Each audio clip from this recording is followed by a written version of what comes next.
Hello friends. आज के इस वीडियो में हम डिस्कस करेंगे मार्केट फेलियर।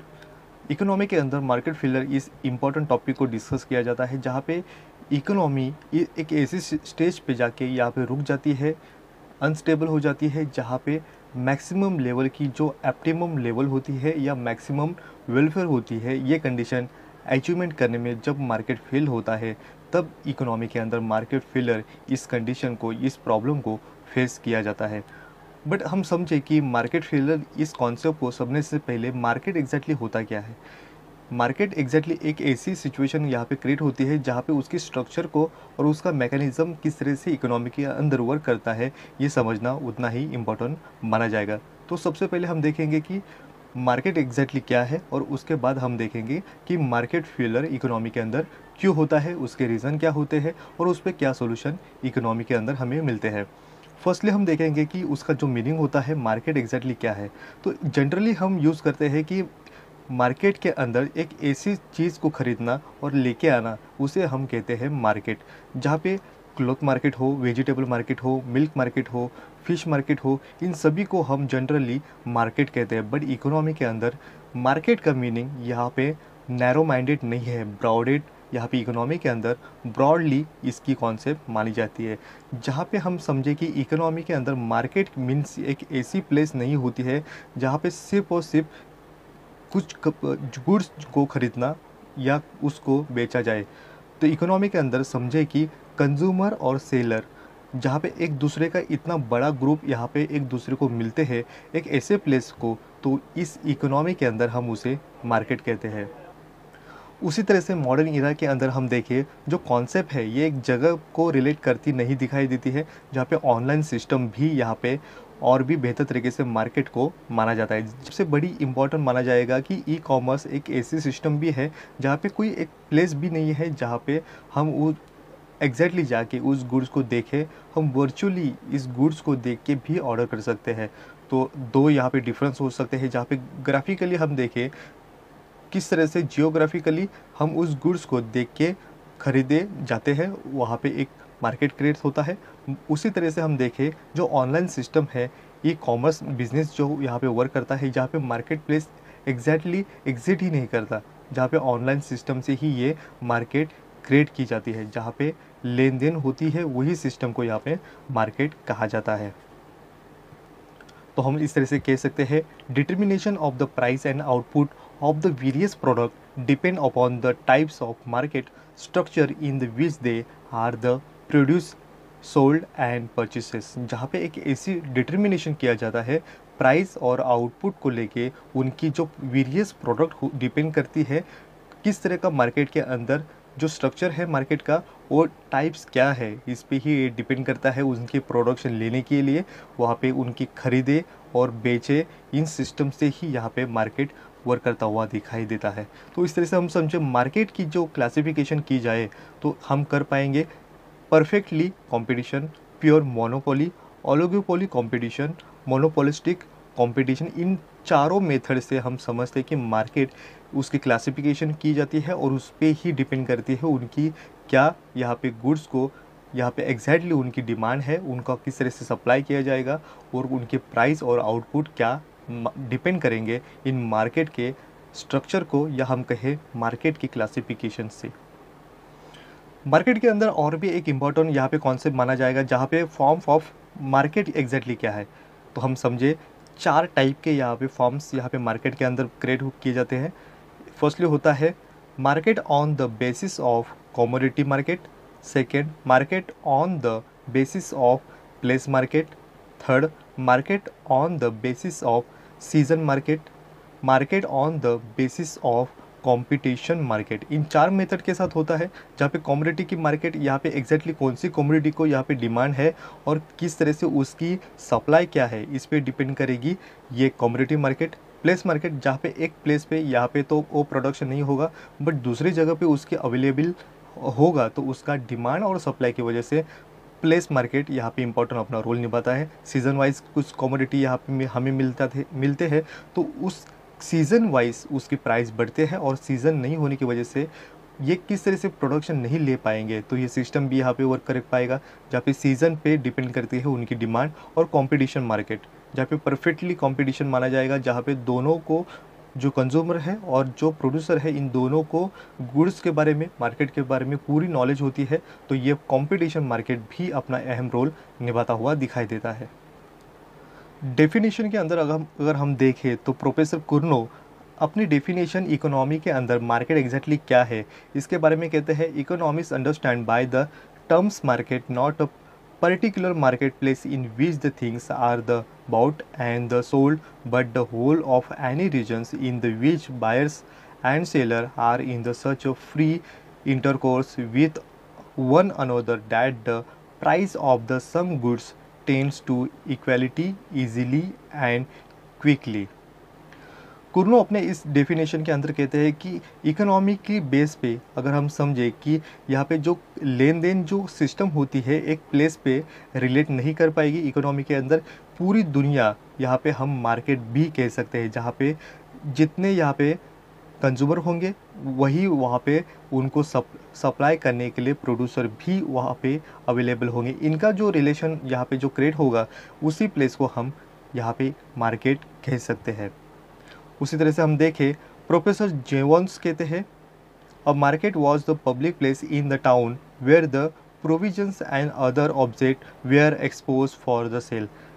तो प्रोफेसर जेवंस कहते हैं कि मार्केट एक ऐसी प्लेस है सिटी के अंदर जहाँ पे पूरी अपनी ज़रूरतें यहाँ पे उस कम्युनिटी को यहाँ पे बेचा जाता है। हमें जो ज़रूरत चाहिए, जो चीज़ें हमें चाहिए उसे एग्जैक्टली एक्सपोज किया जाता है सेल करने के लिए और हम इजीली उसे खरीद सकते हैं। इस तरह से हम देखेंगे मार्केट की क्लासिफिकेशन एग्जैक्टली किस तरह से कौन से फॉर्म के अंदर यहाँ पे मार्केट यहाँ पे वर्क करता है। तो यहाँ पे फर्स्टली हम देखें प्योर कंपटीशन या परफेक्ट कंपटीशन माना जाएगा, second pure monopoly, third oligopoly competition और फोर्थ मोनोपोलिस्टिक कंपटीशन। इन चारों टाइप की वजह से मार्केट अपने आप उनका एक अहम रोल यहाँ पे इकोनॉमी के अंदर वर्क करता है और इनके वजह से ही बेस करती है मार्केट की डिमांड और उनकी सप्लाई। तो इन चारों यहाँ पे जो मेथड है, इन मेथड के साथ साथ अलग अलग टाइप में मार्केट अपने अपनी सिचुएशन के साथ वर्क करता है। तो एग्जैक्टली ये सिस्टम क्या यहाँ पे वर्क करती है, तो परफेक्ट कंपटीशन एग्जैक्टली क्या है, इन शॉर्टली हम चारों को ब्रीफली देखेंगे तो एग्जैक्टली उनका मीनिंग क्या है। परफेक्ट कंपटीशन को हम कहेंगे, perfect competition refer to the market situation in the which there are the large number of the buyers and the seller of the homogeneous product. Homogeneous product को यहाँ पे बेचा जाता है मार्केट के अंदर और उसके मार्केट के अंदर लार्ज नंबर में बायर्स भी अवेलेबल है और लार्ज नंबर में सेलर भी अवेलेबल है। तो इसे कहा जाएगा परफेक्ट कंपटीशन। सेकेंड हम देखें प्योर मोनोपोली। मोनोपोली सिस्टम किस तरह से इकोनॉमी के अंदर वर्क करता है। In this the way monopoly refer to a market situation in which there are is only one seller of the commodity. एक ऐसी कमोडिटी को बेचने वाला सिर्फ और सिर्फ एक ही यहाँ पे सेलर है और कई ऐसे कंज्यूमर मार्केट के अंदर होते हैं। तो सिर्फ और सिर्फ वही कमोडिटी को बेचने वाला एक ही सेलर अवेलेबल होता है। There are the no close substitutions for the commodity is the produce and there are the barrier to entry. यहाँ पे एक ही यहाँ पे जो कमोडिटी है और उसके नज़दीक यहाँ पे कोई भी क्लोजली उसको कमोडिटी को यहाँ पे सब्सटीट्यूशंस यहाँ पे अवेलेबल नहीं है और इस मार्केट के अंदर और दूसरा कोई भी यहाँ पे जो सेलर है ये इजीली इंटर नहीं कर पाएगा। द सिंगल प्रोडक्शन में be in the forms of the individuals owner, या हम कहें सिंगल पार्टनरशिप या जॉइंट स्टॉक कंपनी को ही मान सकते हैं, जहाँ पे एक इंडस्ट्री हो या एक फर्म हो, इनका मीनिंग मोनोपोली के अंदर एक ही होता है। तो इससे हमें पता चलता है कि जो मोनोपोली जो मार्केट अंदर जो फर्म होते हैं ये प्राइस मेकर होते हैं। मोनोपोली अल्सो इज़ इंडस्ट्री कोई भी माना जाएगा और डिफ़िकल्टी है एंट्री ये नए फर्म के लिए आने के लिए, कोई यहाँ पे ऑप्शन नहीं होगा और यहाँ पे जो कमोडिटी है उसको नज़दीक का भी यहाँ पे कोई भी रिलेटेड यहाँ पे सब्सटीट्यूशन कमोडिटी नहीं मिल पाएगी। तो हम समझे a one seller and the large number of the buyers, इस तरह का यहाँ पे इकोनॉमी के अंदर मोनोपोली वर्क करती है। थर्ड हम देखें ओलिगोपोली। ओलिगोपोली मार्केट के अंदर किस तरह से सिस्टम यहाँ पे वर्क करता है। तो oligopoly refer to the market situation are the types of the market organization in the which is the few firm control the supply of the commodity। यहाँ पे इकोनॉमी के अंदर हम देखें जो मार्केट यहाँ पे ओलिगोपोली का जो बनता है, तो ये किस तरह का बनेगा, तो ऐसे कोई फर्म यहाँ पे जो कम है, जो इकोनॉमी के अंदर यहाँ पे गुड्स को बेचते हैं, वो पूरी तरीके से सप्लाई साइड को यहाँ पे कंट्रोल में रखते हैं। तो ये क्लासिफिकेशन यहाँ पे जो की जाती है किस तरह से की जाएगी, तो यहाँ पे प्राइस लीडरशिप भी यहाँ पे ओलिगोपोली के अंदर हमें दिखाई देता है, और जो बेसिस है एंट्री यहाँ पे फर्म की यहाँ पे इजीली कर पाएंगे, बट यहाँ पे कंपटीशन ही ज़्यादा होता हुआ दिखाई देता है। तो हम समझे मार्केट के अंदर फेव ऐसे फर्म होते हैं जो मार्केट को कैप्चर करते हैं, और जो नेचर ऑफ द प्रोडक्ट है उसको ही वो बेचते हुए दिखाई देते हैं। तो ये जो मार्केट के अंदर जो सेलर है ये एक दूसरे पे डिपेंड होते हैं, उनकी जो प्राइस वॉर उनके साथ साथ कर सकते हैं। और जो फोर्थ यहाँ पे जो टाइप्स है मार्केट का, उसे कहेंगे मोनोपोलिस्टिक कंपटीशन, जहाँ पे monopolistic competition refer to the competition among the large number of the seller producing the close but not perfect substitute for the each other. जहाँ पे हम देखें मार्केट के अंदर जो यहाँ पे सेलर है उनका जो यहाँ पे पूरी तरीके से लार्ज नंबर में अवेलेबल है, बट वो जो प्रोड्यूस कर रहे हैं ये पूरी तरीके से यहाँ पे परफेक्ट यहाँ पे सब्स्टिट्यूट उस कॉमोडिटी को नहीं होगा। तो इस तरह से हम देखें जो ये सिस्टम जो यहाँ पे वर्क करती थी यहाँ पे बिफोर 1933 के अंदर, जहाँ पे traditional Marshallian theory of the value was यहाँ पे प्रिविलेंट की जाती थी, बट यहाँ पे 1933 के बाद जो रेवोल्यूशन किया गया, जो अप्रोच यहाँ पे मिला है price theory was the initial by the publication of the two works of the modern economics, जहाँ पे फर्स्टली मिल पाएगा हमें चेम्बरलिन, और दूसरा यहाँ पे मिस जॉन रॉबिन्सन का मेथड। जहाँ पे Chamberlin's work was the in title उन्होंने जो दिया theory of the monopolistic competition, और जो मिस जॉन रॉबिन्सन इन्होंने दिया the economics of the imperfect competition. दोनों इकोनॉमिक्स ने जो चैलेंज किया था कि मार्केट के अंदर जो परफेक्ट कंपटीशन या मोनोपोली किस तरह से है वो अनरियलिस्टिक है, और मार्केट के अंदर मोनोपोलिस्टिक कंपटीशन ही वर्क करती हुई दिखाई देती है। दोनों ने भी अपने मेथड से, चेम्बरलिन ने दिया हुआ जो क्लासिफिकेशन है वो अलग दिया, और मिस जॉन रॉबिन्सन इन्होंने भी अपना एक कॉन्सेप्ट अलग अलग देता हुआ इन दोनों इकोनॉमिक्स के बतौर हमें मोनोपोलिस्टिक कंपटीशन मिलता है। इस तरह से हम देखेंगे कि कॉन्सेप्ट ऑफ मार्केट समझने के बाद हम अब देखेंगे कि एग्जैक्टली मार्केट फेलियर होता क्या है, उसकी क्या मीनिंग होते हैं। तो उसका जो मीनिंग है, या हम कहें कि उस किस तरह से यहाँ पे मार्केट को यहाँ पे माना जाता है कई इकोनॉमिक्स के बतौर, तो क्लासिकल पॉइंट ऑफ व्यू यहाँ पे कहता है कि किस तरह से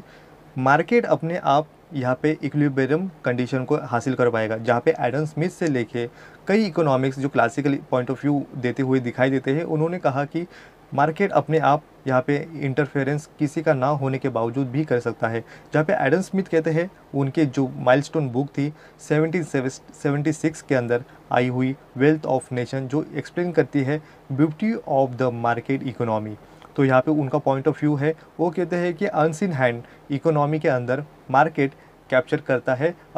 जो यहाँ पे प्रॉब्लम क्रिएट होते हैं उनको दूर करके मार्केट बैलेंस कंडीशन में रखता है। तो क्लासिकल पॉइंट ऑफ व्यू यही कहता है कि गवर्नमेंट का कोई भी इंटरवेंशन ना हो, और उन्होंने पूरी तरीके से classical point of view supply side को ही सपोर्ट करते हुए दिखाई देता है, और इस तरह से गवर्नमेंट का या किसी का भी इंटरवेंशन ना होने के बावजूद भी अनसीन हैंड यहाँ पे मार्केट के अंदर ऑप्टिमम लेवल को यहाँ पे अचीवमेंट करता है और मैक्सिमम वेलफेयर सोसाइटी को देता हुआ दिखाई देता है, जो क्लासिकल पॉइंट ऑफ व्यू यही कहता है। बट हम देखें जो बदलते समय के साथ साथ market fail to the achievement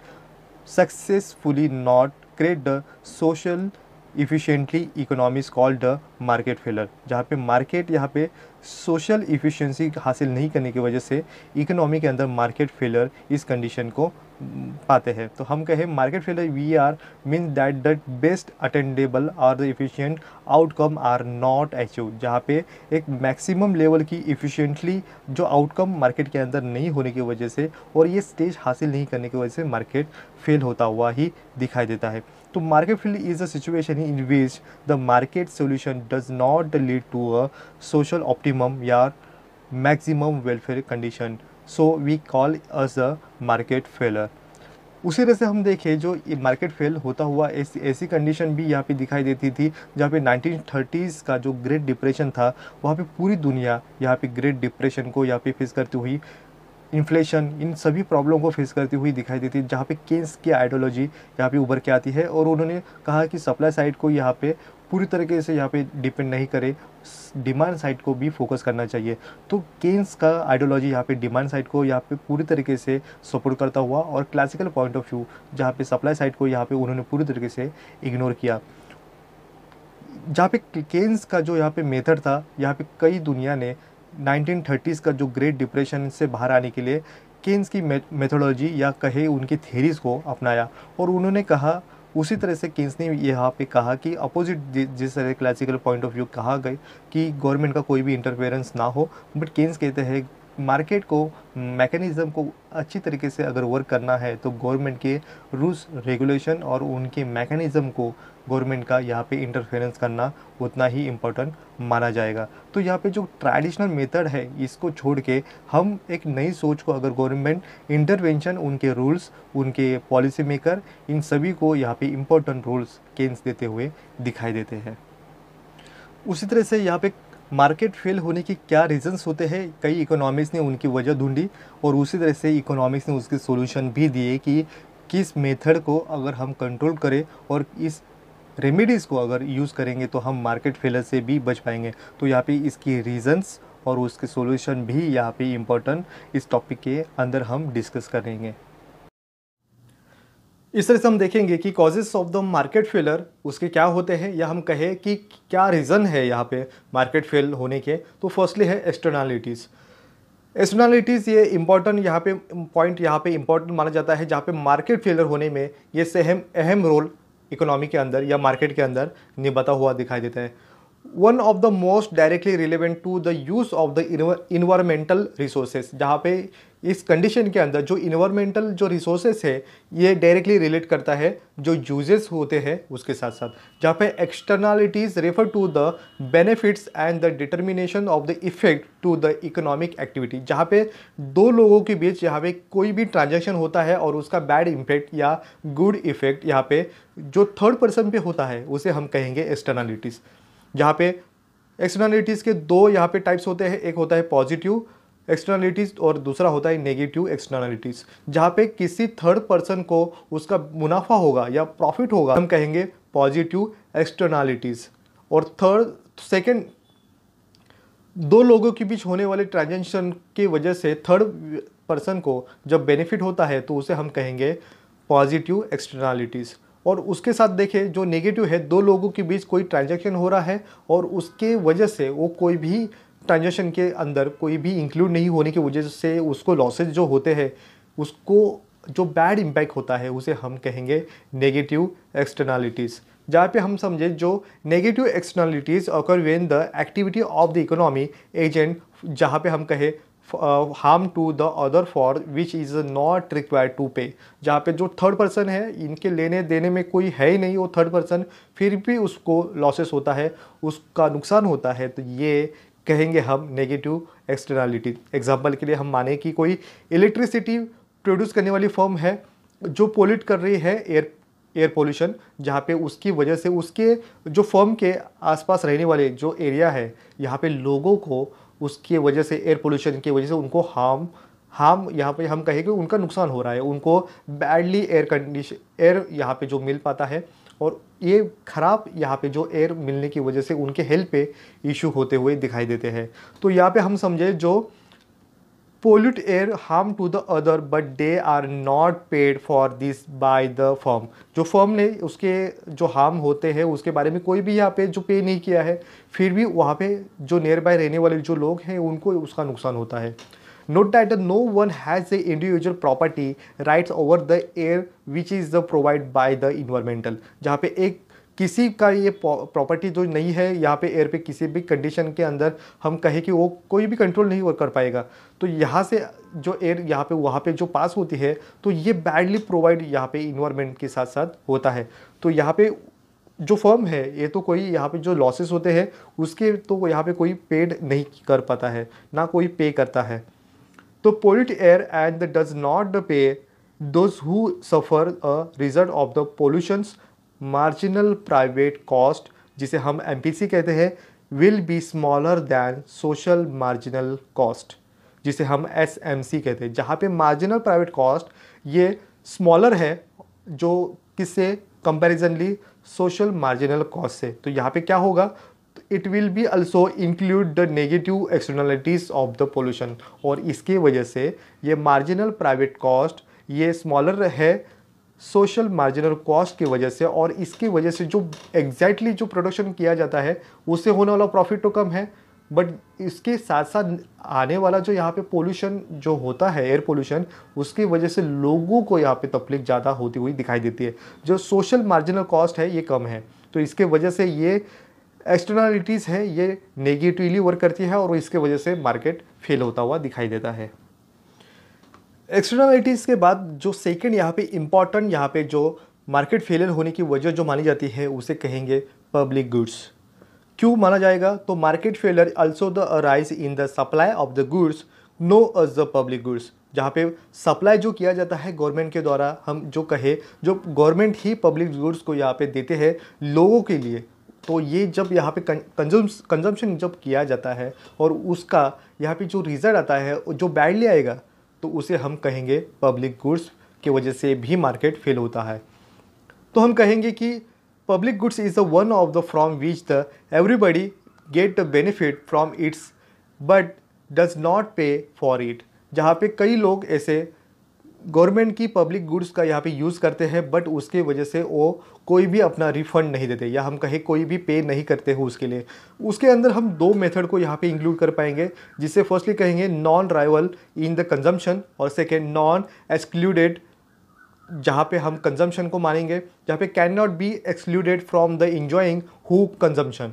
यहाँ पे दो मेथड को हम क्लियर करने की कोशिश करेंगे। फर्स्टली जो कहा जाएगा पब्लिक गुड्स के अंदर, जहाँ पे नॉन रिवाइवल कहेंगे,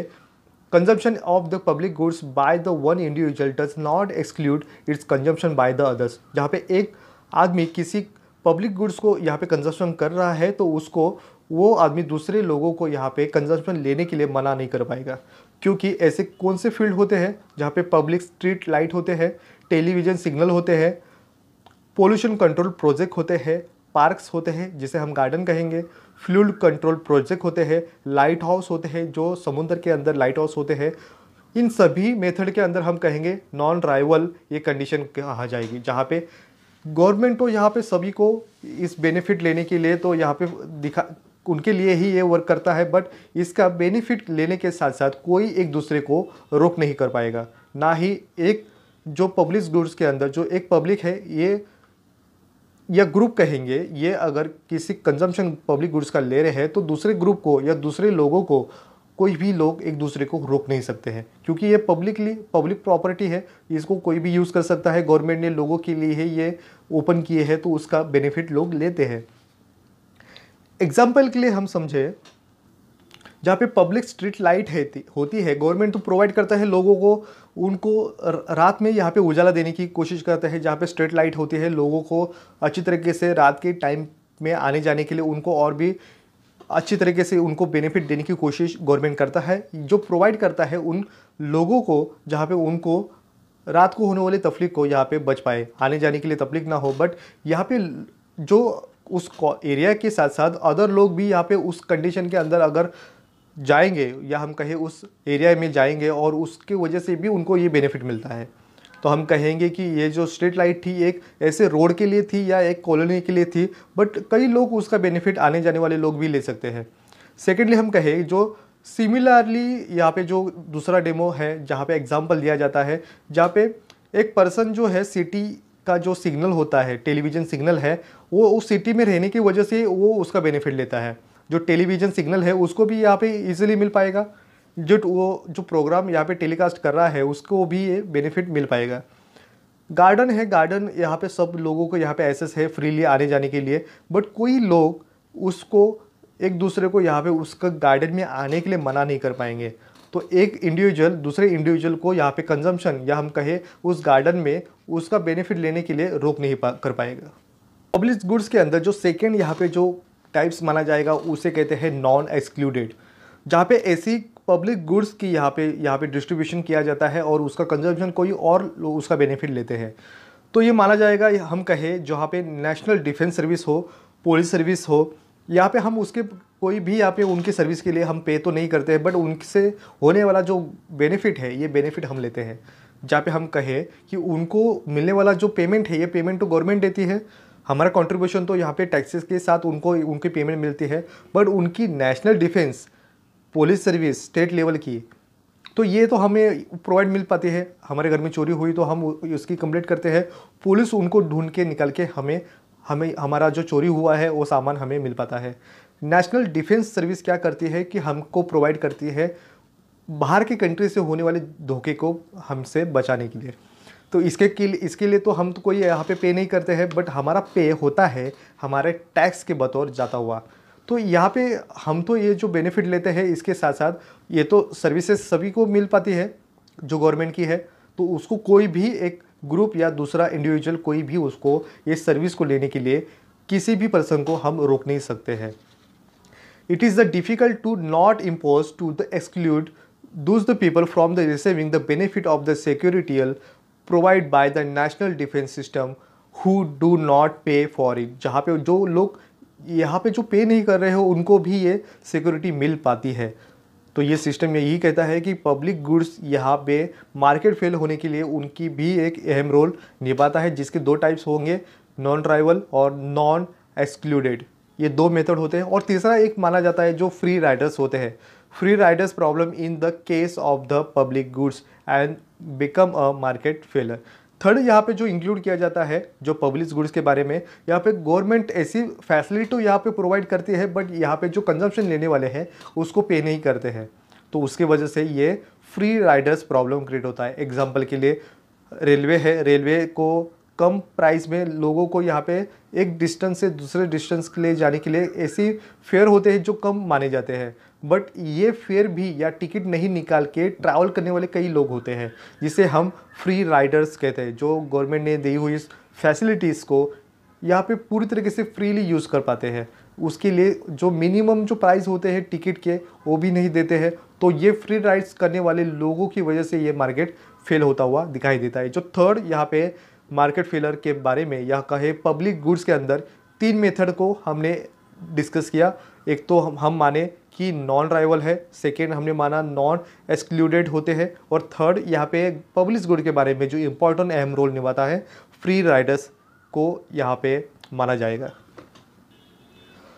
थर्ड जो इम्पोर्टेंट यहाँ पे पॉइंट जो मार्केट फेलर होने में यूज़ किया जाता है कॉमन प्रॉपर्टी रिसोर्सेस, जो अहम रोल निभाता है जिसकी वजह से भी यहाँ पे मार्केट फेल होती हुई दिखाई देती है। तो इसका मीनिंग क्या होता है, जो रिसोर्सेस है वो सभी लोग उसका यूज़ कर सकते हैं, फ्रीली उसको एक्सेस मिल पाता है, बट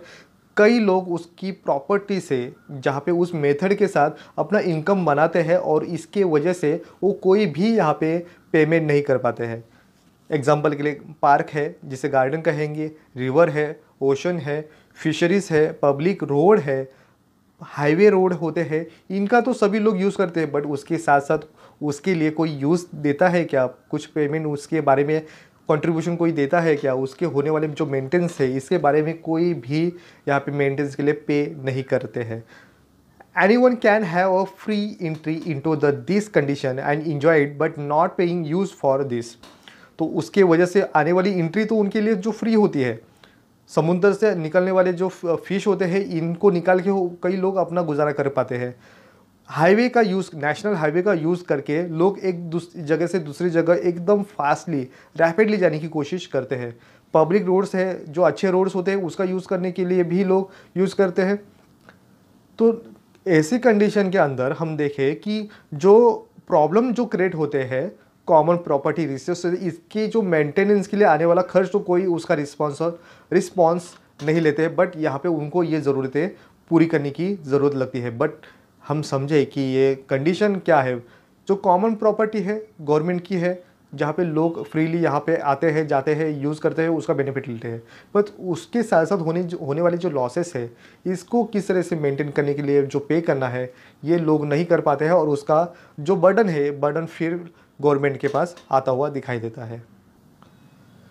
कॉमन प्रॉपर्टी रिसोर्सेज का यहाँ पे जो बर्डन आता है, ये बर्डन के लिए एग्जांपल हम माने गार्डन में कई लोगों को यहाँ पे फ्रीली एंट्री पाते हैं। और जब यहाँ पे क्राउड, जब सभी लोगों को अगर फ्रीली एक्सेस है आने जाने के लिए, कोई भी रोक टोक नहीं है, तो उसकी वजह से ओवर क्राउडेड जब लोग होते हैं तो इसकी वजह से कई लोगों को यहाँ पे इंजॉयमेंट करने के लिए गार्डन के अंदर यहाँ पे सभी को एक ही साथ जब लोग आएंगे तो उनको ये जगह कम पड़ती है और उनकी वजह से उनको इंजॉयमेंट लोग नहीं कर पाते हैं। सेकेंडली हम माने जो रिवर होते हैं गंगा यमुना, इनके अंदर हम कहे ऐसे कई ऐसे जो पॉल्यूट जो वाटर होते हैं इनको मिक्स किया जाता है। जो फैक्ट्री से आने वाला जो डंप है होता है, वेस्टेज होता है, ये ईजिली यहाँ पे विदाउट किसी पेइंग कॉस्ट को लेके, नहीं कोई पे करने की वजह से यहाँ पे ईजिली नदी या समुद्र में उसका जो वेस्टेज होता है फैक्ट्री का ये छोड़ा जाता है। तो उसकी वजह से क्या होता है, इसकी वजह से कॉमन प्रॉपर्टी रिसोर्सेज ये ख़राब होते हैं।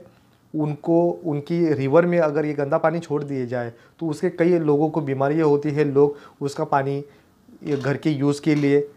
नहाने के लिए, खाना बनाने के लिए यूज़ करते हैं, तो उसका बैडली इम्पैक्ट भी होता हुआ दिखाई देता है। तो यह हम माने कि जो फिशर्स होते हैं, फिश पकड़ने वाले जो लोग होते हैं, ये उसके लिए कोई भी चार्जेस तो नहीं पे करते हैं। जो फिशर कैच करते हैं, जो फ़िश लेते हैं और मार्केट में बेचते हैं, तो वो तो अपना मुनाफा पाते हैं और अपना गुजारा कर लेते हैं। बट समुद्र के अंदर जो फ़िश होते हैं, इसकी क्वांटिटी अगर कम हो जाए तो उसका रिस्पॉन्सिबल कौन होगा, तो इसके बारे में कोई भी यहाँ पे डिक्लेरेशन नहीं दिया जाता है और ये डिस्ट्रक्ट होता है stock of fish in future के अंदर। तो कई ऐसे प्रॉब्लम जो समुद्र की जो यहाँ पे रिसोर्सेस है यहाँ कम होती है, उसके रिस्पॉन्सिबल कौन होगा, ये कॉमन प्रॉपर्टी रिसोर्सेस की वजह से यहाँ पे फेल होता हुआ दिखाई देता है। नेक्स्ट पॉइंट हमारा कहता है इनकम्प्लीट मार्केट। मार्केट के अंदर कमियां ऐसी होगी तो यहाँ पे लोगों को इंफॉर्मेशन ही नहीं होगा, तो माना जाता है कि परफेक्ट कंपटीशन मार्केट के अंदर कंडीशन वर्क करती है। बट हम समझे रियलिटी में किसी भी इकोनॉमी के अंदर परफेक्ट कंपटीशन मार्केट के अंदर वर्क नहीं कर पाती है। जहाँ पे हम समझे कि यहाँ पे कंज्यूमर को यहाँ पे उस प्रोडक्ट के बारे में कोई भी नॉलेज यहाँ पे परफेक्टली 100% नहीं होती है, और जो प्रोड्यूसर होते हैं उनको पूरी तरीके से आइडिया नहीं होती है जो कमोडिटी वो प्रोड्यूस कर रहे हैं इसके लिए क्या ज़रूरतें हैं मार्केट के अंदर और कंज्यूमर की क्या नीड्स है। ये इस पर जो डिफरेंस होता है जो सप्लाई और डिमांड के अंदर, तो इसके वजह से भी यहाँ पे इनकम्प्लीट मार्केट ये कंडीशन इंक्रीज करती हुई दिखाई देती है।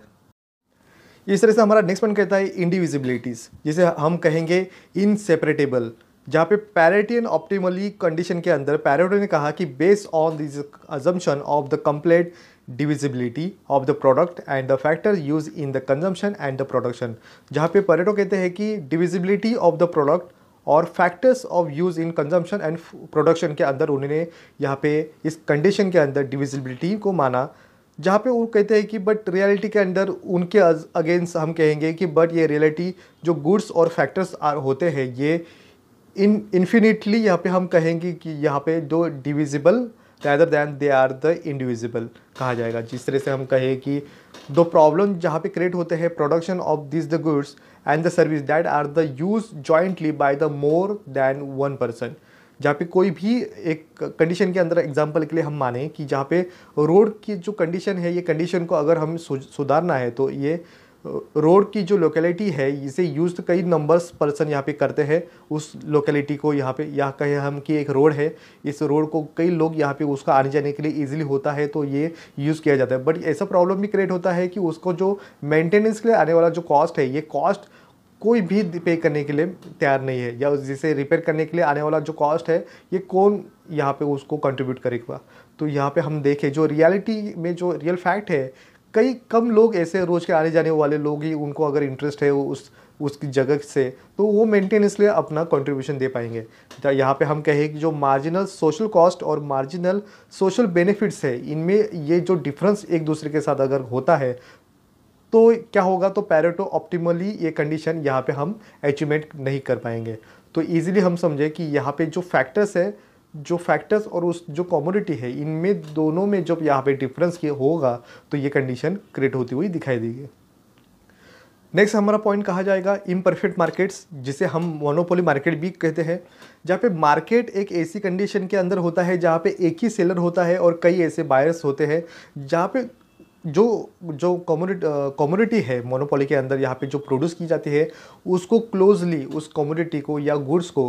क्लोजली भी कोई अदर गुड्स यहाँ पे सब्स्टिट्यूट नहीं कर पाता है, ना ही कोई ऑप्शन होता है। तो ये कॉमनली एक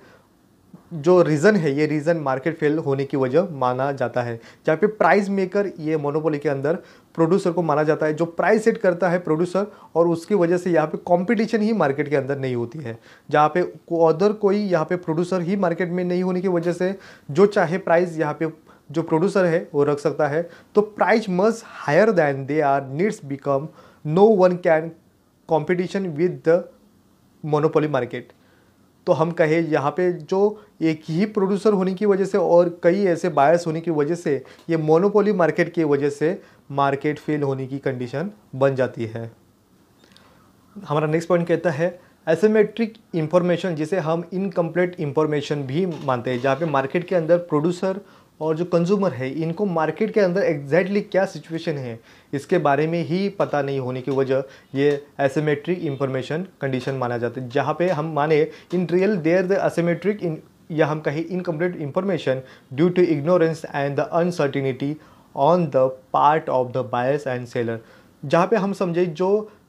इक्वलिटी कंडीशन नहीं होते हैं, जहाँ पे सोशल और प्राइवेट बेनिफिट्स जो और कॉस्ट होते हैं, ये दोनों कंडीशन के अंदर यहाँ पे बेनिफिट्स भी अलग अलग होते हैं सोशली और प्राइवेट, और जो कॉस्ट होते हैं जो सोशली और प्राइवेट भी ये अलग अलग होने की वजह बन जाती है। एग्जाम्पल के लिए हम समझे कि मार्केट के अंदर कोई ऐसे प्रोड्यूसर होते हैं जो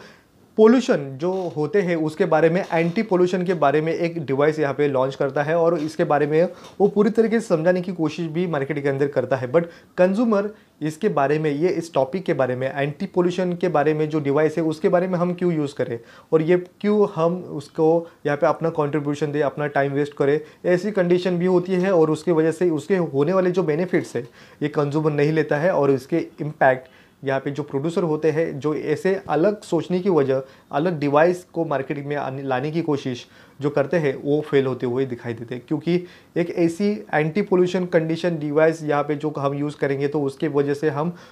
इन्वायरमेंटल भी यहाँ पे हेल्प कर पाएंगे कि उसको किस तरह से ऑप्टिमम लेवल पे रखें। तो ये बैलेंस रखने की कोशिश और जो कंज्यूमर है इनका आने वाला जो रिस्पांस है ये इसमें जो डिफरेंस होगा, तो इसके वजह से यहाँ पे एसिमेट्रिक इंफॉर्मेशन या हम इनकम्प्लीट इंफॉर्मेशन कर सकते हैं। नेक्स्ट पॉइंट हमारा कहता है failure of the state intervention, जहाँ पे हम कहें कि गवर्नमेंट का कोई रोल ही ना हो इस कंडीशन के अंदर, जिस कंट्री के अंदर इकोनॉमी वर्क करती है, तो उसकी वजह से भी हम कहे मार्केट फेल होते हैं। अजूम किया जाता था क्लासिकल इकोनॉमिक्स की वजह से कि गवर्नमेंट का कोई भी इंटरफेरेंस ना हो, जहाँ पे लेजर फेयर पॉलिसी कई इकोनॉमिक्स क्लासिकल इकोनॉमिक्स मानते थे। इसकी वजह से क्या होता है कि मार्केट में जो कंडीशन थी, ये कंडीशन यहाँ पे प्रोड्यूसर अपनी कैच करने की और मैक्सिमम लेवल की यहाँ पे जो इनकम प्रॉफिट करने की यहाँ पे जो ऑटोमेटिकली कंडीशन यहाँ पे बनती है, और कंज्यूमर को यहाँ पे मार्केट के अंदर जो आइडियाज़, उनको इन्फॉर्मेशन नहीं होने की वजह से उनकी यहाँ पे लूट होती हुई दिखाई देती है। तो इसकी वजह से दिखाई देता है कोई भी मार्केट के अंदर जो ज़रूरत नहीं है ऐसे भी गुड्स को अगर प्रोड्यूसर अगर मार्केट के अंदर बेचेंगे तो उसके वजह से उनको तो बेनिफिट होगा बट लॉसेस होता है कंज्यूमर का। तो इसकी वजह से यहाँ पे जो इक्वलिटी कंडीशन नहीं होने की वजह से, और हम कहें कि जो गैप है सप्लाई और डिमांड का, ये क्रिएट होने की वजह, और जो यहाँ पे जो प्रोड्यूसर होते हैं, प्रोड्यूसर इनका जो यहाँ पे मार्केट को यहाँ पे कवर करने की जो कोशिश होती है, और जो प्रोडक्ट होता है उसके बारे में कोई भी यहाँ पे रजिस्ट्रेशन नहीं होना, और उसको होने वाला हार्मफुल होता है, या हम कहें उसके बैडली इम्पैक्ट अगर प्रोड्यूसर यहाँ पे क्रिएट करते हैं अपने कमोडिटी के साथ साथ, तो इसका बैडली इम्पैक्ट उस कंज्यूमर पे होता है। तो यहाँ पे मार्केट के अंदर जब हम कहें कि गवर्नमेंट का यहाँ पे इंटरफेरेंस होना ये इम्पोर्टेंट माना जाता है, ये कंडीशन ही इतनी इम्पोर्टेंट मानी जाएगी क्योंकि गवर्नमेंट से ही यहाँ पे हर कंडीशन के साथ साथ ये मार्केट यहाँ पे सही यहाँ पे वर्क करता हुआ, ट्रैक पे चलता हुआ दिखाई देगा। जहाँ पे क्लासिकल इकोनॉमिक्स कहते थे कि यहाँ पे अनसीन हैंड के साथ साथ मार्केट, कंज्यूमर और प्रोड्यूसर जिस तरह से सप्लाई और डिमांड एक दूसरे को एडजस्ट कर पाएंगे, ऑटोमेटिकली कर पाएंगे, बट यहाँ पे मॉडर्न इकोनॉमी के अंदर यहाँ पे गवर्नमेंट का इंटरफेरेंस होना और गवर्नमेंट तक ये बात जाना, यही इम्पोर्टेंट माना जाएगा। इसके साथ साथ जो सेकंड पॉइंट यहाँ पे जो स्टेट इंटरवेंशन का जो आता है, जहाँ पे किसी भी कंट्री की जो इकोनॉमी होती है, ये इकोनॉमी परफेक्टली वर्क करना उनकी पॉलिसी पे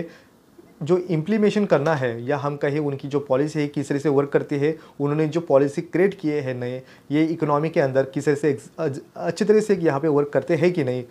और उसके साथ कोई भी कंट्री की जो गवर्नमेंट होती है, ये गवर्नमेंट स्टेबल कंडीशन के अंदर चाहिए, क्योंकि इम्परफेक्ट लीडर अगर होंगे तो उसकी वजह से यहाँ पे रॉन्गली पॉलिसी बनाए जाएंगे और उसके बैडली इम्पैक्ट मार्केट के अंदर होंगे। तो यहाँ पे स्टेबल गवर्नमेंट चाहिए इकोनॉमी के अंदर, उनके रूल एंड रेगुलेशन यहाँ पे पूरी तरीके से अच्छी तरह से होते है क्या नहीं, मार्केट अच्छी तरह से चल पाता है कि नहीं, इसका ऑब्जर्वेशन भी गवर्नमेंट के द्वारा करना ज़रूरी है। तो यहाँ पे गवर्नमेंट का यहाँ पे जो इंटरवेंशन होता है ये सही तरीके से वर्क नहीं करने की वजह से भी मार्केट फेल होता हुआ दिखाई देगा। नेक्स्ट पॉइंट हमारा कहता है inequitable distribution of the goods and the job opportunities. जहाँ पे इकोनॉमी के अंदर हम देखें कई ऐसे कंडीशन होते हैं, फैमिलीज़ होते हैं पुअर कंडीशन के अंदर, रिच कंडीशन के अंदर लोगों की फैमिलीज़ होती है, बट इनके साथ साथ उनकी ज़रूरतें क्या है और जो गुड्स होते हैं या कमोडिटी होती है, सर्विस होती है, इनकी डिस्ट्रीब्यूशन किस तरह से होना चाहिए, गरीब लोगों के साथ साथ और अमीर लोगों को उसके बेनिफिट किस तरह से मिलने चाहिए, इसके बारे में कोई भी रेगुलेशन नहीं होना, ये यहाँ पे माना जाएगा मार्केट फेलर की कंडीशन में। जहाँ पे पॉपुलेशन तो हाई है, उनकी इनकम कम है, उनकी ज़रूरतें ज़्यादा है, रिच लोगों की यहाँ पे ज़रूरतें कम है, उनकी जो पॉपुलेशन है इनकी ये कम होने की वजह से, बट लोगों का जो डिस्ट्रीब्यूशन है इकोनॉमी के अंदर होने वाले जो डिस्ट्रीब्यूशन है फैसिलिटीज़ का, ये अगर सब गरीब लोगों को भी उतना ही बेनिफिट मिले और रिच लोगों को भी उतना ही बेनिफिट मिले, उनको जो होने वाली जो प्रॉफिट है और उस तरह से उनको जो लगने वाले टैक्सेस है, दोनों को भी अगर सेम रखे तो ये डिस्ट्रीब्यूशन किस तरह से गलत साबित होता हुआ दिखाई देता है। जो इनकी वजह से ये जो गैप होता है, ये गैप डिस्ट्रीब्यूशन की वजह से यहाँ पे रॉन्गली साबित होगा। उसी की तरह से जॉब जो अपॉर्चुनिटीज होती है, ये लोगों को उनकी ज़रूरतें क्या है, उनकी लिविंग स्टैंडर्ड क्या है, उनका लाइफस्टाइल किस तरह से वर्क करता है, उनको उभारने के लिए क्या अपॉर्चुनिटी देना चाहिए गवर्नमेंट को, ये भी यहाँ पे इम्पॉर्टेंट रोल निभाता है। जहाँ पे ये कंडीशन यहाँ पे फेल होने की वजह से ही हम कहें कि लोगों को अच्छी एजुकेशन, अच्छी जॉब, अच्छी कंडीशन इकोनॉमी के अंदर मार्केट में जो एंटरप्रेन्योर है इनको कोई भी यहाँ पे जो हेल्प नहीं होगी, उनको कैपिटल अच्छी तरीके से नहीं मिल पाएगा। तो ये कई कंडीशन यहाँ पे इक्विटेबल डिस्ट्रीब्यूशन और गुड्स को लेके या जॉब अपॉर्चुनिटीज़ यहाँ पे क्रिएट करती हुई दिखाई देती है। हमारा नेक्स्ट पॉइंट कहता है जजमेंट ऑफ द इंडिविजुअल्स। जहाँ पे मार्केट के अंदर परफेक्ट इकोनॉमी यहाँ पे कंपटीशन माना जाता है, बट रियलिटी ये कहती है कि जो प्रोड्यूसर है उसको जो प्रोडक्शन लेना है उसके बारे में क्या ज़रूरत है मार्केट के अंदर है, ये उसको अगर नहीं समझे, या हम कहें कि जो कंज्यूमर है उन कंज्यूमर को अपनी क्या ज़रूरत है, उसका लुकआउट क्या है, उनकी ज़रूरत क्या है, उनको क्या अट्रैक्ट करता है, ये अगर नहीं समझे, इनमें अगर गैप होगा मार्केट के अंदर, यहाँ पे इम्परफेक्ट कंपटीशन मार्केट अगर होती है तो ये जजमेंट यहाँ पे फेल होता हुआ दिखाई देगा। और नेक्स्ट यहाँ पे जो पॉइंट कहता है low priority for the public utility. Economy के अंदर यहाँ पे माना जाता है कि जो पब्लिक यूटिलिटी होती है, जो सप्लाईज गवर्नमेंट के द्वारा जहाँ पे जो प्रोवाइड किया जाता है, इसकी क्वालिटी यहाँ पे लो होने की वजह यहाँ पे उस कंट्री की मार्केट फेल होने भी यहाँ पे माना जाता है। जिस तरह से यहाँ पे हमें तो चाहिए कि गवर्नमेंट की नौकरी चाहिए, गवर्नमेंट फैसिलिटी चाहिए, बट गवर्नमेंट के आने वाले जो गुड्स है, यूटिलिटीज़ है, ये अगर लो लेवल के होंगे तो यहाँ पे मार्केट फेल होना बन जाता है। जहाँ पे मार्केट के अंदर हम देखें पब्लिक यूटिलिटी को अगर हम गिवन गुड्स को यहाँ पे प्रोवाइड करेंगे, गिवन गुड्स होता है कि लो क्वालिटी यहाँ पे जो गुड्स होते हैं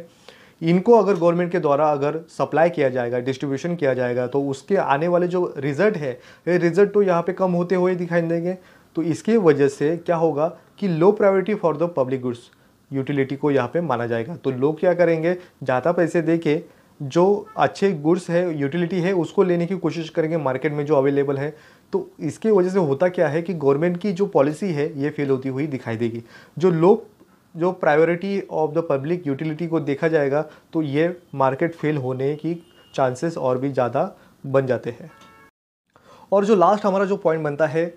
सॉल्यूशंस टू मार्केट फेलर, जहाँ पे मार्केट फेलर होने की वजह से हमें क्या यहाँ पे लॉसेस हो सकते हैं, ये तो हमने देखा। अब इनसे बचने के लिए क्या सोल्यूशन यहाँ पे उभर के आते हैं, जो इम्प्लीकेशंस करना यहाँ पे इम्पोर्टेंट बनता है। इसमें फर्स्ट है use of the legislation.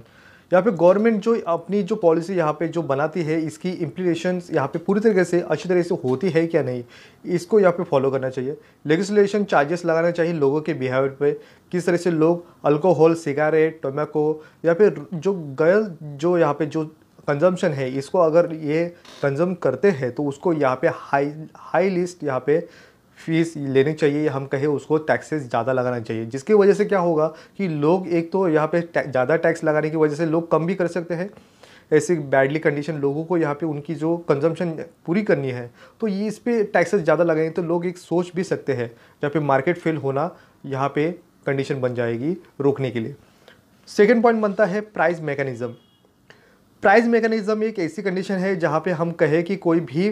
Firm है जो प्रोड्यूस कर रही है, बैडली इम्पैक्ट इन्वायरमेंट पे होता है तो उस पर यहाँ पे चार्जेस लगाए। तो यहाँ पे उस कंडीशन में क्या एग्जैक्टली वर्क करती है, उनका बिहेवियर क्या है, कंज्यूमर का, प्रोड्यूसर का क्या है, और उस पर गवर्नमेंट अगर कंजम्पशन पे या प्रोडक्शन पे यहाँ पे जो बैडली इम्पैक्ट हो रहा है उसको रोकने की कोशिश करे तो ये भी एक अच्छा तरीका यहाँ पे माना जाएगा प्राइस मैकेनिज़्म का। थर्ड पॉइंट कहा जाएगा जहाँ पे इम्प्लीमेशंस किया जाएगा प्रॉपर्टी राइट्स का, जहाँ पे किस तरह से प्रॉपर्टी राइट्स की वजह से या हम कहें रिसोर्सेज को उसके जो बर्डन आते हैं, उसका जो लॉसेस होता है, इस पर किस तरह से यहाँ पे रोक लगाए, ये गवर्नमेंट की पॉलिसी इंपॉर्टेंट रोल निभाएगी। जहाँ पे लोग गवर्नमेंट क्या उनके पॉलिसी के अंदर प्रॉपर्टी राइट्स को लेके क्या यहाँ पे कंडीशन यहाँ पे वर्क करती है और किस तरह से उसको सही तरीके से यहाँ पे फॉलो करती है, ये भी इंपॉर्टेंट माना जाएगा। नेक्स्ट पॉइंट कहा जाता है taxes impose and the subsidies granted by the government, जहाँ पे टैक्सेस कहाँ पे ज़्यादा से ज़्यादा लगाने हैं और सब्सिडी किस ज़रूरतमंद लोगों को देना चाहिए, इसके भी यहाँ पे इम्प्लीकेशन यहाँ पे गवर्नमेंट को करना इंपॉर्टेंट माना जाएगा। नेक्स्ट कहा जाएगा sale of the pollution permit, जहाँ पे पोल्यूशन तो यहाँ पे ख़राब हो रहा है तो उसकी वजह से उसके लिए यहाँ पे कॉस्ट आना चाहिए, जो यहाँ पे प्रोडक्शन लिए जाने वाले जो फर्म होते हैं उसका जो बैड इम्पैक्ट अगर इन्वायरमेंट पे होता है तो उस पर टैक्सेस ज़्यादा लगाना चाहिए और ये परमिट कंडीशन के अंदर उनको लाइसेंस देना चाहिए। नेक्स्ट पॉइंट कहा जाएगा direct control policy of the government. Government की जो पॉलिसी है, ये पॉलिसी अगर बनाए और छोड़ दे, ये पूरी तरीके से सक्सेस हो ना हो, ये नहीं चलेगा। अगर कोई पॉलिसी बनती है तो वो किस तरह से यहाँ पे रिस्पांस आता है और क्यों यहाँ पे कंट्रोल में गवर्नमेंट के अंदर नहीं हो रहा है, ये डायरेक्टली कंट्रोल करना चाहिए गवर्नमेंट के द्वारा। यहाँ पे कोई एजेंट देके यहाँ पे गवर्नमेंट जो फॉलो करती है इसके बैडली रिजल्ट भी आ सकते हैं, तो यहाँ पे गवर्नमेंट को यहाँ पे पूरी तरीके से ध्यान डायरेक्टली देना चाहिए और उसका कंट्रोल अपने पास रखना चाहिए। नेक्स्ट पॉइंट कहा जाएगा पब्लिक गुड्स, जहाँ पे पब्लिक गुड्स के लिए जो यहाँ पे जो गवर्नमेंट तो ऑफर करती है उनको कंजम्पशन करने के लिए, बट उसका एग्जैक्टली यहाँ पे यूज़ कहाँ होता है, यहाँ पे सही तरीके से होता है क्या नहीं, उस पर आने वाला जो मेंटेनेंस कॉस्ट है ये सही तरीके से वर्क करता है कि नहीं, इस पर अगर रोक लगाए तो ये मार्केट फेल होने में पब्लिक गुड्स जो इंपॉर्टेंट रोल निभाता है इसको भी रोक सकते हैं। नेक्स्ट पॉइंट कहा जाएगा कंप्लीट डेटा। गवर्नमेंट के पास एक कंप्लीट डेटा होना चाहिए कि किस तरह से कौन सी ज़रूरत है उसके पास होगी, उनको कौन से आने वाले जो प्रोजेक्ट है उस पर काम करना है, लोगों की ज़रूरत क्या है, लोगों को क्या एग्जैक्टली चाहिए, इसका कंप्लीट डेटा होगा तो उस पर स्टडी कर पाएंगे, उसका एनालाइज गवर्नमेंट को करना चाहिए। नेक्स्ट पॉइंट कहा जाएगा control of the monopoly power, जहाँ पे मार्केट के अंदर ऐसे फर्म होते हैं जो पूरी मार्केट को अपने पावर के कंट्रोल के अंदर रखते हैं तो उन पर रोक लगाना चाहिए, प्राइवेटाइजेशन करना चाहिए और उसकी वजह से लोगों को कम प्राइस में मैक्सिमम लेवल की सेटिस्फेक्शन होना यहाँ पे ओवर करना चाहिए, जहाँ पे मोनोपोली को कंट्रोल इकोनॉमी के अंदर चाहिए। जो गवर्नमेंट के अंदर जो मोनोपोली पावर है ये पब्लिक के साथ साथ अगर यहाँ पे और भी अपॉर्चुनिटी देते हैं तो उसके साथ साथ लोगों को आने वाला कॉस्ट भी कम हो सकता है। नेक्स्ट पॉइंट कहा जाएगा एक्सटर्नलिटीज़, यहाँ पे इकोनॉमी के अंदर हमने देखा कि एक्सटर्नलिटीज़ को यहाँ पे नेगेटिवली, जहाँ पे इस पे अंदर हमने बात की कि नेगेटिवली होने वाला जो इम्पैक्ट है ये किस तरह से रोका जाए। दो लोगों के साथ साथ यहाँ पे लेन देन की ट्रांजैक्शन तो हो रही है बट उसका इम्पैक्ट बैडली नेगेटिवली यहाँ पे थर्ड पर्सन पे होता है जो इस कंडीशन के ट्रांजैक्शन के अंदर यहाँ पे इंक्लूड ही नहीं था, तो इसको किस तरह से बचाए, इस पर भी गवर्नमेंट का यहाँ पे इम्पॉर्टेंट रोल होना चाहिए। नेक्स्ट पॉइंट कहा जाएगा increasing return to the scale. Producer सिर्फ और सिर्फ यहाँ पे देखा जाएगा तो इंक्रीजिंग रिटर्न टू स्केल किस तरह से उनका बढ़ेगा इस पे ही फोकस करते हैं, बट उनका बढ़ता हुआ जो रिटर्न्स है इसके साथ उनकी कंडीशन की वजह से क्या बैडली इम्पैक्ट इकोनॉमी के अंदर या इन्वायरमेंटली होते हैं इसको भी यहाँ पे देखना, उसका भी रिपोर्ट आना ज़रूरी माना जाएगा। नेक्स्ट पॉइंट कहा जाएगा इंडिविजिबिलिटीज़, जिस तरह से हम कहें कि फैक्टर्स और जो कमोडिटी है इनके आने वाले जो रिजल्ट है और उनके आने वाले मेंटेनेंस कॉस्ट है, इसको भी किस तरह से गवर्नमेंट को यहाँ पे इम्पोर्टेंट अपना रोल निभाना चाहिए, ये भी देखना इम्पोर्टेंट माना जाएगा। नेक्स्ट पॉइंट कहा जाएगा इनकम्प्लीट इंफॉर्मेशन पे ही गवर्नमेंट को वर्क करना चाहिए। एसिमेट्रिक जो इंफॉर्मेशन है एग्जैक्टली गवर्नमेंट के साथ साथ यहाँ पे जो टाइप करे, गवर्नमेंट ऐसे भी यहाँ पे